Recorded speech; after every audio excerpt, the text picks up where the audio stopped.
RMS company के मालिक समेत 3 की संपत्तियां होंगी जब्त। तो पेपर लीक मामले में आरएमएस टेक्नो सॉल्यूशन कंपनी के मालिक राजेश चौहान की संपत्तियों को जल्द ही जब्त किया जाएगा। एसआईटी ने लक्सर व सहारनपुर में दी दबिश। तो पटवारी भर्ती परीक्षा पेपर लीक मामले में अब 12 आरोपियों की गिरफ्तारी हो चुकी है। एसआईटी ने अब आरोपियों की मदद करने वालों की तलाश शुरू कर दी है। शनिवार को एसआईटी ने इनकी धरपकड़ के लिए लक्सर और सहारनपुर क्षेत्र में दबिश दी। उम्मीद जताई जा रही है कि जल्द कई आरोपियों को गिरफ्तार कर लिया जाएगा। एसआईटी चिन्हित अभ्यर्थियों से पूछताछ कर रही है, जिसमें कई राज सामने आ रहे हैं। 8 जनवरी को उत्तराखंड लोक सेवा आयोग की ओर से कराई गई पटवारी भर्ती की लिखित परीक्षा का प्रश्न पत्र पहले ही लीक कर दिया गया था। एसटीएफ ने इस मामले में आयोग के अनुभाग अधिकारी सहित 7 आरोपियों को गिरफ्तार कर मामले का खुलासा कर दिया था। इसके बाद इस मामले की जांच के लिए एसआईटी का गठन किया गया। एसपी क्राइम रेखा यादव के नेतृत्व वाली एसआईटी अब तक 5 आरोपियों को गिरफ्तार कर चुकी है। इसके अलावा लीक प्रश्न पत्र खरीदने वाले अभ्यर्थियों की संख्या 31 से बढ़कर 41 हो गई है। लेखपाल पेपर लीक प्रकरण में भाजपा नेता का नाम उछला। तो लेखपाल पेपर लीक प्रकरण के मामले में अब एक भाजपा नेता की गर्दन भी फंसती नजर आ रही है। मंडल स्तर के इस नेता से एसआईटी एक बार पूछताछ कर चुकी है। वहीं संगठन इसको पहले ही दायित्व से मुक्त कर चुका है। हालांकि संबंधित मुकदमों में उसका नाम अभी तक सामने नहीं आया है। 8 जनवरी को प्रदेश में लेखपाल की भर्ती परीक्षा आयोजित की गई थी।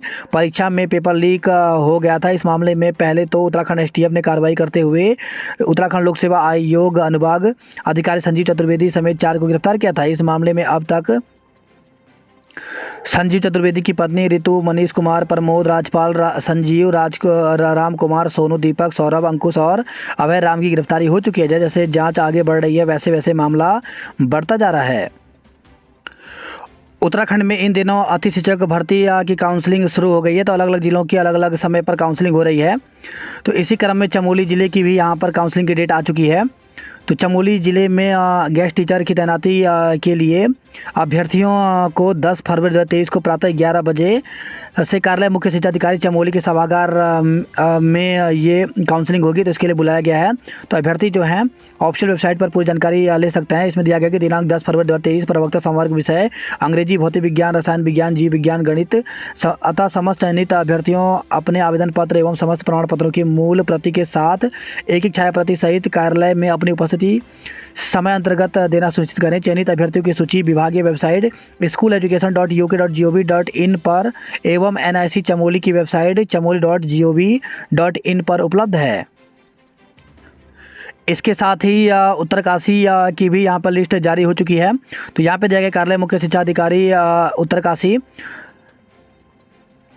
उत्तरकाशी के राजकीय माध्यमिक विद्यालयों में प्रवक्ताओं के रिक्त पदों पर जनपद स्तर पर गेस्ट फैकल्टी की व्यवस्था किए जाने हेतु निदेशालय द्वारा सूची जनपद को प्राप्त हुई है। जनपद में विषयवार संवर्गवार अभ्यर्थियों की सूची विभागीय वेबसाइट स्कूल एजुकेशन पर अपलोड कर दी गई है। जनपद उत्तरकाशी के अंतर्गत विषय अंग्रेजी, गणित, रसायन सामान्य शाखा एवं अंग्रेजी महिला शाखा में आवंटित अभ्यर्थियों की सूचित किया जाता है कि वे अपने मूल शैक्षिक प्रशिक्षण अंक पत्रों व प्रमाण पत्रों, अनुभव प्रमाण पत्रों एवं आरक्षण से संबंधित प्रमाण पत्र यदि कोई हो तो दिनांक 7 फरवरी 2023 को कार्यालय मुख्य शिक्षा अधिकारी उत्तरकाशी में प्रातः 11 बजे अपने प्रमाण पत्र सत्यापन एवं काउंसलिंग हेतु उपस्थित होना सुनिश्चित करें। तो उत्तरकाशी की भी इस प्रकार से यहाँ पर निकल गई है।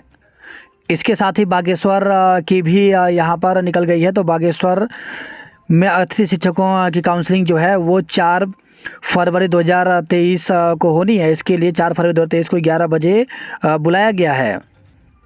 इसके साथ ही कई जिलों में गेस्ट टीचरों की काउंसलिंग हो गई है। तो ऐसे ही में यहाँ पर चंपावत की काउंसलिंग हो गई जिसमें अभ्यर्थी पहुँच नहीं रहे हैं।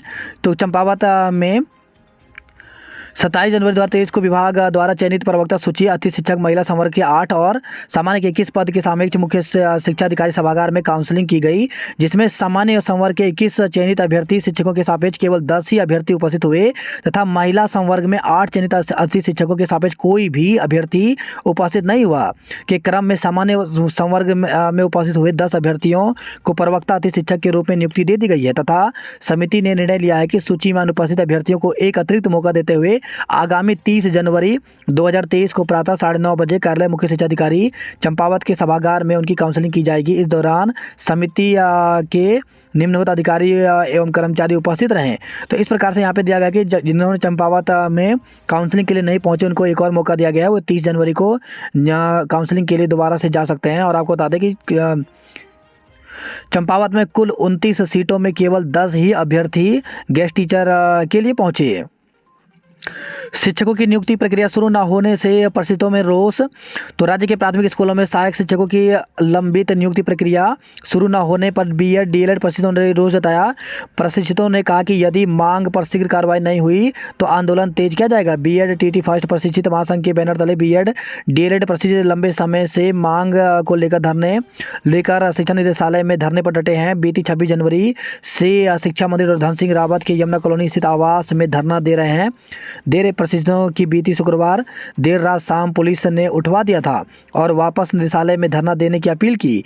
महासंघ के मीडिया प्रभारी अरविंद राणा ने कहा कि बीते 5 वर्षों में सहायक अध्यापक प्राथमिक के रिक्त पदों को भरने के लिए शिक्षा विभाग 3 विज्ञप्ति जारी कर चुका है, लेकिन विभाग व सरकार ने नियुक्ति प्रक्रिया शुरू नहीं की। इससे नौकरी की आस लगाए प्रशिक्षितों में रोष है। प्रशिक्षितों ने कहा कि जल्द ही शिक्षा मंत्री से उनके आवास में वार्ता की जाएगी। यदि समाधान नहीं निकाला गया तो आंदोलन तेज किया जाएगा।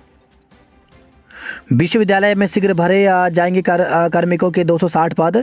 तो शासन ने राजकीय विश्वविद्यालयों में रिक्त चल रहे 260 पदों को भरने के लिए कुल सचिवों को निर्देशित किया है। इसके लिए शासन ने जून 2023 तक नियमित नियुक्ति देने की अंतिम तिथि तय की है। कांस्टेबल भर्ती का रिजल्ट फरवरी शुरू में। तो लोक सेवा आयोग कांस्टेबल भर्ती का रिजल्ट फरवरी पहले सप्ताह जारी कर सकता है। अधीन सेवा चयन आयोग ने पुलिस कांस्टेबल के 1521 पदों के लिए विज्ञप्ति जारी की थी, लेकिन पिछले साल आयोग की भर्तियों में घपला उजागर होने के बाद सरकार ने लोक सेवा आयोग को यह परीक्षा हस्तांतरित की थी। पुलिस महकमे ने इसका शारीरिक परीक्षा जबकि राज्य लोक सेवा आयोग ने लिखित परीक्षा की थी। अब आयोग के दोनों परीक्षाओं के आधार पर मेरिट सूची बनाने का काम शुरू कर दिया गया है। आयोग के सचिव गिरधारी रावत ने बताया कि इस प्रक्रिया में 1 हफ्ते तक का वक्त लग सकता है। इसके बाद मेरिट सूची आयोग की वेबसाइट पर अपलोड कर दी जाएगी। फिर अभ्यर्थियों के दस्तावेज का सत्यापन का काम शुरू किया जाएगा। पटवारी भर्ती परीक्षा की तैयारियां। तो आयोग ने एक बार पूर्व में निरस्त हो चुकी पटवारी भर्ती परीक्षा की तैयारियां शुरू कर दी हैं। 563 पदों के लिए यह परीक्षा 12 फरवरी को राज्य के विभिन्न परीक्षा केंद्रों में होगी। लोक सेवा आयोग करे विधानसभा के कर्मचारियों की भर्ती। तो विधानसभा में भर्तियों की जांच के लिए बनाई गई विशेष समिति ने विधानसभा के कर्मचारियों की नियुक्ति लोक सेवा आयोग व राज्य के किसी अन्य भर्ती आयोग से कराने की सिफारिश की है। इसके साथ ही समिति ने विधानसभा में प्रमुख सचिव और सचिव के पद पर न्यायिक सेवा के वरिष्ठ अधिकारियों की ही तैनाती का सुझाव दिया है। सभी विश्वविद्यालयों में जून 2023 तक होंगी नियुक्तियां। तो उत्तराखंड शासन ने तय की अंतिम तिथि। लंबे समय से रिक्त हैं पद। तो उत्तराखंड के राजकीय विश्वविद्यालयों में लंबे समय से रिक्त चल रहे कर्मचारियों के विभिन्न पदों पर जून 2023 तक नियुक्ति की जाएगी। बात करते हैं जॉब अलर्ट को लेकर के। तो भारतीय नौसेना में अवसर तो 35 पदों पर भर्ती निकली है, जिसके लिए 12 फरवरी तक आवेदन कर सकते हैं। वहीं 13 सुपरवाइजर, इंजन टेक्नीशियन व अन्य पदों पर भर्ती निकली है, जिसके लिए अभ्यर्थी 6 फरवरी तक आवेदन कर सकते हैं। भारतीय तटरक्षक बल में भर्ती तो 255 पदों पर भर्ती निकली है।